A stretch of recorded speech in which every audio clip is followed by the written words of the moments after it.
방역이 전 세계를 앞장서는 상황에서 자연치유형 국내 관광이 주목받고 있습니다. 관광객 등산을 통한 힐링과 치유의 역점을 둔 광양 관광에도 힘이 실릴 전망입니다. 장흥 지역은 동학 농민혁명 최대 최후 전투인 석대들 전투로 유명합니다. 장흥군이 이를 토대로 동학 성역화 사업을 본격화하기로 했습니다. 정부의 긴급재난지원금 온라인 신청이 11일 오전 7시부터 9개 신용카드사 홈페이지를 통해 시작됐습니다. 소득 재산과 상관없이 모든 국민에게 지원하는 긴급재난지원금 지급 대상은 전남의 경우 87만여 가구가 대상입니다. 해남에서 또다시 지진이 발생했습니다. 100mm가 넘는 많은 비와 함께 강한 바람까지 불면서 크고 작은 피해가 이어지기도 했습니다. 주요 사건, 사고 소식을 정리했습니다.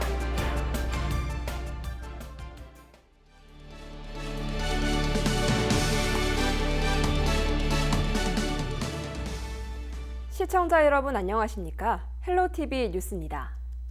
문재인 대통령이 취임 3주년 기자회견을 통해 포스트 코로나 시대 국정 계획을 밝혔습니다. 우리나라의 방역이 세계를 선도하고 있고 국내의 상황은 안정에 접어들었다는 내용을 전했는데요. K-방역이 전 세계를 앞장서는 상황에서 자연치유형 국내 관광이 주목을 받고 있습니다. 서경 기자가 취재했습니다. 눈에 보이지 않는 바이러스가 일상을 뒤흔든 사건, 코로나19 바이러스. 국제 질서와 국내 경기까지 혼돈이 거듭됐지만 K-방역은 우수했습니다. 문재인 대통령은 취임 3주년 기자회견에서 방역을 통한 국내 안정화에 더욱 집중하겠다는 입장을 밝혔습니다. 다른 나라들보다 빠른 코로나 사태의 안정과 새로운 일상으로의 전환을 경제 활력을 높이는 경기로 삼겠습니다. 소비 진작과 관광 회복의 시간표를 앞당기고 투자 활성화에 적극 나서겠습니다. 포스트 코로나 시대, 지역의 대비책은 더 탄탄해지고 있습니다. 국외 여행이 제한되면서 황금 연휴 기간 국내 여행지는 인산인해를 이뤘습니다. 광양시의 경우도 마찬가지입니다. 광양시는 올해 초부터 광양 관광의 대변화를 예고했는데 코로나로 인해 건강에 대한 경각심이 높아지고 있는 현재 상황은 역설적이게도 광양 관광 계획에 힘을 실어주고 있습니다. 사람이 붐비는 곳보다는 청정한 자연에서 비대면 여행이 주목받을 전망인데 백운산을 중심으로 한 광양형 휴양 관광을 대표적인 예로 들 수 있습니다. 한국관광공사 야간관광 100선에 선정된 구봉산 전망대와 광양시가 역점적으로 추진하고 있는 해비치로 야간 경관 조명 사업은 전남의 새로운 야경 관광을 선도할 것으로 예상됩니다. 관광객들에게는 1박을 유도하는 체류형 관광 모델로 주목받을 전망입니다. 웰니스 관광지 또는 야간 관광 자원들을 찾고 있는 추세입니다. 여기에 발맞춰서 저희들은 광양은 자연 자원이 그래도 백운산 또 자연휴양림 더불어서 4대 계곡이 좀 상당히 볼만하고요. 올해 한 8월경에는 해비치로의 야간 경관점이 완성돼서 드디어 시민들과 관광객들이 야간에도 즐길 수 있는 그런 자원이 토대가 마련된다 이렇게 생각됩니다. 해마다 1,000만 명이 찾는 대표 관광지로 자리 잡은 순천 여수와 달리 관광객 분산을 통한 힐링과 치유에 역점을 둔 광양 관광. 포스트 코로나 시대 국외 여행길이 봉쇄되다시피 한 상황에서 국내 자연치유형 비대면 관광 모델에 관광객들의 이목이 집중되고 있습니다. 헬로티비 뉴스 서경입니다. 광양시가 지방 공무원 정원을 조정하는 조직 개편안을 의회에 제출했습니다. 광양시는 올해 기준 인건비를 산정한 결과 지난해보다 68명을 더 확보할 수 있게 돼 정원을 1,051명에서 1,119명으로 늘렸다고 밝혔습니다. 조직 개편안이 통과되면 4급 서기관인 국장 1명, 5급 사무관인 과장 2명이 늘어납니다. 조직 개편안은 오는 18일부터 열리는 광양시의회 임시회에서 다뤄지며 7월 하반기 정기 인사에 반영될 전망입니다. 5월 11일은 동학 농민혁명 기념일인데요. 지난해 처음 국가기념일로 지정된 동학농민혁명 기념일 1주년을 맞아 장흥 지역에서도 소소하게 기념식이 열렸습니다. 장흥 지역은 동학농민혁명 최대 최후 전투인 석대들 전투로 유명하기도 한데요. 장흥군이 동학 성역화 사업을 본격화하기로 했습니다. 송여찬 기자가 취재했습니다. 1894년 어지러운 정치를 바로잡고 외세를 몰아내어 패망의 위기에 처한 나라를 구하려고 농민들이 들고 일어난 혁명. 바로 동학농민혁명입니다. 특히 장흥 석대들은 정읍 황토현과 장성 황룡촌, 공주 의금치와 더불어 동학혁명 4대 전적지로 꼽히고 있습니다. 동학농민혁명의 4대 전투 중에 마지막 전투, 최후의 전투를 벌였던 격전지가 장흥에 있습니다. 바로 장흥 석대들 전투가 되겠습니다. 이러한 정남진 장흥의 석대들 전투가 있을 정도로 동학농민혁명의 정신이 장흥에 서려 있는 그러한 곳입니다. 장흥 석대들 전투는 이방원 장군이 이끄는 농민군 3만여 명이 참전했으나 수성군과 일본군의 신식무기에 밀려 농민군 2천여 명이 전사한 최대 전적지입니다. 특히 동학농민전쟁의 전체적 현황을 파악하는 데 중요한 유적이기도 합니다. 현재 장흥에는 석대들 외에도 관군 95명의 넋을 위로하는 영화당과 항일 독립투쟁의 근거지로 활용된 천도교구 등 현존하는 동학사적지만 10곳에 달합니다. 장흥군은 이를 바탕으로 성역화 사업을 시작하기로 했습니다. 동학농민혁명 기념관을 중심으로 석대들 전투가 진행됐던 장흥읍 남해리 일대를 의향의 고장으로 만들겠다는 것. 그 역사적 가치를 인정받아 2009년 5월에 국가사적 제498호로 지정되었습니다. 향후 각종 공모사업 추진을 통하여 의향 장흥에 걸맞는 역사체험 교육장으로 바꿔나가겠습니다. 동학농민혁명의 정신을 계승하고 역사학습장으로 활용하기 위한 발걸음이 시작됐습니다. 성역화 사업을 통해 의향 장흥으로 한층 더 발돋움할 수 있을지 관심이 모아지고 있습니다. 헬로티비 뉴스 승희창입니다. 강진읍 교회와 전남생명과학고가 전라남도 5.18 사적지에 선정됐습니다. 강진구는 강진읍 교회가 윤기석 목사를 중심으로 많은 신도들이 5.18 민주항쟁 시위대를 지원하기 위한 거점 역할을 했던 곳이라고 설명했습니다. 또 전남생명과학고등학교는 강진 농고 학생 500여 명이 교복을 거꾸로 뒤집어 쓰고 계엄철폐와 민주회복 등 구호를 외치며 민주항쟁 시위를 앞장섰던 곳으로 역사적 의미가 있는 곳이라고 밝혔습니다. 전라남도는 최근 5.18 관련 주요 항쟁지와 희생자 발생지 등 역사적 대표성이 뚜렷한 장소를 사적지로 관리하기 위해 8개 시군의 25곳을 전라남도 5.18 사적지로 선정했습니다.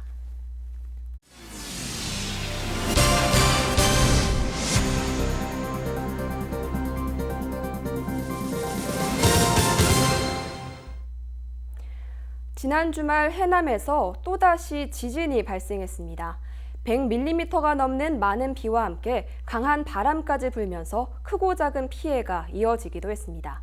주요 사건 사고를 박종호 기자가 정리했습니다.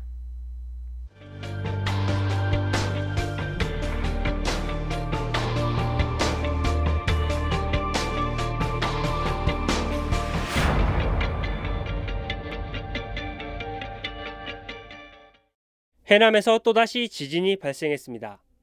지난 9일 새벽 2시쯤 해남 서북서쪽 21km 지점에서 규모 2.2의 지진이 발생했습니다.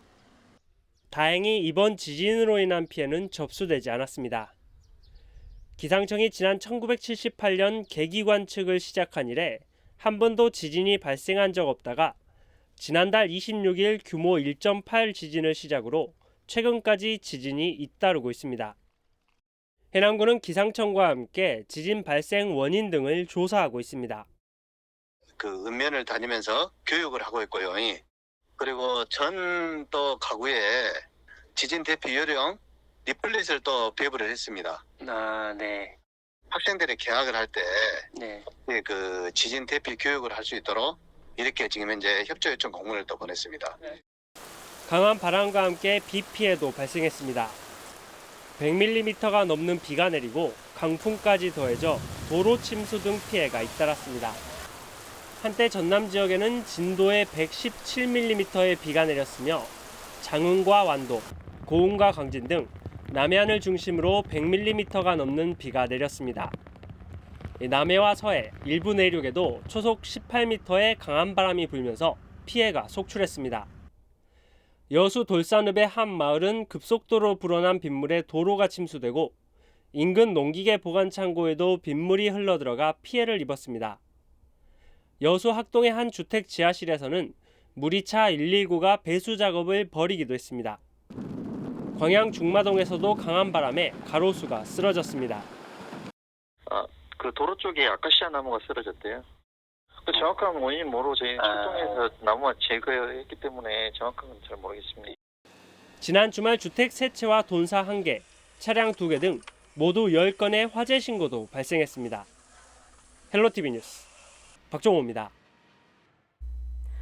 정부의 긴급재난지원금 온라인 신청이 11일 오전 7시부터 9개 신용카드사 홈페이지를 통해 시작됐습니다. 소득, 재산과 상관없이 모든 국민에게 지원하는 긴급재난지원금 지급 대상은 전남의 경우 87만여 가구가 대상입니다. 지급액은 지방비 840억 원을 포함한 5,239억 원 규모입니다. 지원액은 가구원 수에 따라 1인 가구 40만 원, 2인 가구 60만 원, 3인 가구 80만 원, 4인 이상 가구 100만 원입니다. 전라남도는 지난 4일 현금 지급 대상인 19만 5천여 가구에 900억 원을 지급했습니다. 현금 지급 대상 가구를 제외한 나머지 67만 5천여 가구는 신용 체크카드 충전 방식이나 지역사랑 상품권 등 지역화폐로 선택해 수령할 수 있습니다. 신용 체크카드 충전을 희망하는 경우 11일부터 세대주가 카드사 홈페이지에서 온라인으로 신청하거나 18일부터 카드사와 연계된 은행 창구에서 오프라인 신청하면 됩니다. 전남보건환경연구원이 약수터 등 먹는 물 공동시설에 대해 수질 검사에 나섰습니다. 전남 지역에는 순천 서남사 등 약수터 48곳과 여수 고락산 등 우물 9곳, 장성 빛기촌 샘터 1곳 등 모두 58곳의 먹는 물이 공동시설로 지정돼 관리되고 있습니다. 전라남도는 58곳을 대상으로 미생물과 유기물질, 방사성 물질 등 47개 항목을 검사해 적합 여부를 판단할 계획입니다. 검사 결과 부적합한 시설은 수질 검사 결과를 해당 지자체에 통보해 즉시 사용 중지하고 주변 청소와 오염물질 제거, 시설 보수 등을 조치한 뒤 재검사할 예정입니다. 여수시가 배수지와 가압장 물탱크를 소독하면서 일부 지역에 단수가 진행됩니다. 여수시는 다음 달 11일까지 30일 동안 지역 내 42개 저수지와 가압장에 물탱크 청소와 소독을 실시한다고 밝혔습니다.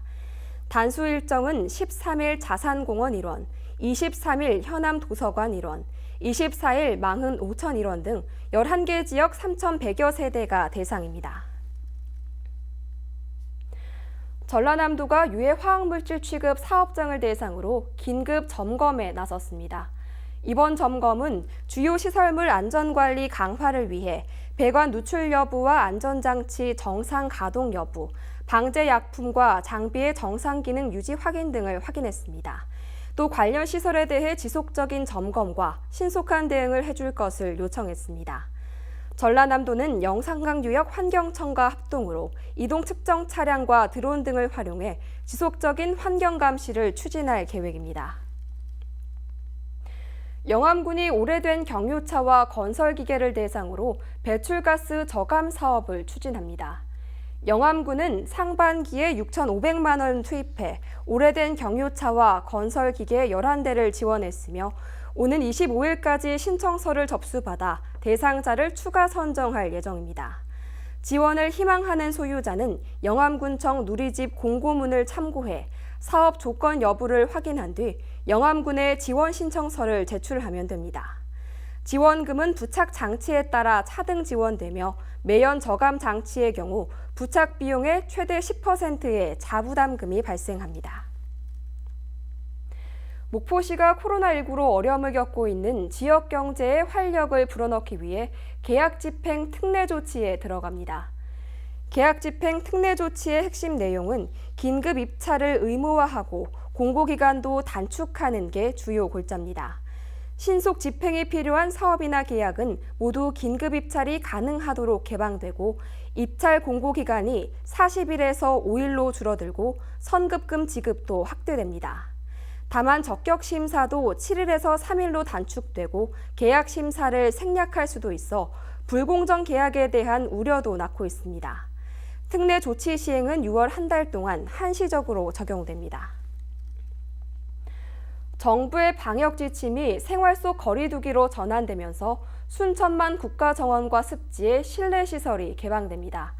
순천시는 관광객 증가에 대비해 발열 체크와 손소독제를 비치했으며 마스크 착용을 안 할 경우 방문을 자제하도록 하고 있습니다. 최근 국가정원을 비롯한 지역 관광지가 대부분 개방되면서 지난달 30일부터 이달 5일까지 연휴 기간 동안 순천 지역에 20만여 명이 방문했습니다. 강진군이 코로나19로 문을 닫았던 주작산 자연휴양림의 운영을 다시 시작합니다. 휴양관은 자가격리시설로 지정 운영되고 있으며 휴양관 한 동을 제외한 숲속의 집 17동과 한옥 펜션, 야영데크와 산책로 등이 개방됩니다. 주작산 자연휴양림은 통합 예약 시스템 숲나들이에서 예약하면 됩니다. 지난 2007년 개장한 주작산 자연휴양림은 29개 동을 갖추고 있으며 숙박객과 등산객을 포함해 해마다 6만여 명이 방문하고 있습니다. 다음 달부터 목포 앞바다에 관광 유람선이 운영됩니다. 목포시는 주식회사 한국호남해운개발이 사막도와 평화광장, 외달도 등을 순회하는 관광 유람선을 취항시킬 예정이라고 밝혔습니다. 관광 유람선은 길이 70m에 960톤으로 1층과 2층에 공연장과 연회장 등 시설을 갖추고 있으며 3층에는 야외 행사장과 전망대가 있는 것으로 나타났습니다. 유람선은 사막도 선착장에서 출항해 갓바위와 평화광장, 대불부두와 목포 신항만, 목포대교와 인어동상 등을 거쳐 사막도로 돌아오는 1시간 30분 코스로 주간 2회, 야간 1회 등 하루 3차례 운항될 계획입니다. 중국에서 발원한 황사가 유입되면서 공기의 질이 나쁘겠습니다. 미세먼지 농도 종일 나쁨 수준을 유지하겠으니 보건용 마스크를 꼭 착용하시면서 호흡기 관리에 각별히 주의하시기 바랍니다. 일교차 큰 포근한 봄 날씨가 이어지며 우리 지역 아침 기온 12도에서 출발해 한낮 기온은 20도를 보이겠습니다. 주간 날씨입니다. 이번 주 대체로 맑고 포근한 날씨가 이어지다가 주 후반쯤 비가 내릴 전망입니다. 바다 날씨입니다. 바다의 물결은 서해남부 먼바다를 중심으로 최고 2.5m로 다소 높게 일겠습니다. 또한 서해안 지역을 중심으로 바람이 순간 초속 12m로 강하게 부는 곳이 있겠으니 시설물 관리와 안전사고에 유의하시기 바랍니다. 생활 날씨입니다. 요즘 노란 송화가루로 덮인 차량을 쉽게 볼 수가 있는데요. 이런 차량은 자동 세차기에 바로 넣으면 안 됩니다. 송화가루가 연마제 역할을 하면서 차량에 흠집이 나기 쉽기 때문에 고압수로 꽃가루를 모두 없앤 후 자동 세차를 해야 합니다. 또 입자가 작아 방충망을 통과해 실내에도 쌓이기 쉽기 때문에 꽃가루가 많이 날리는 오전 중에는 환기를 피하고 물 청소도 꼭 해주시기 바랍니다. 지금까지 날씨 전해드렸습니다.